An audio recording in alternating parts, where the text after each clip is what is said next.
Welcome back, guys. In this video I'm going to show you how to find and install the Health Wallet app. So first thing first, open App Store, just click on the blue icon right here on your home screen.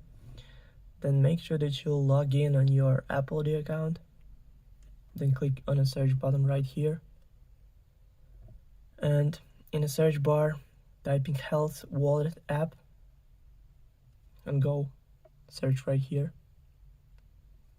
Then after that you'll find the app right here, so click on that, then click get, then install, then confirm installation through Face ID or Touch ID or using password from your Apple ID account. So now it's all done. The app is 133.6 megabytes. Also, all links will be in the description of this video.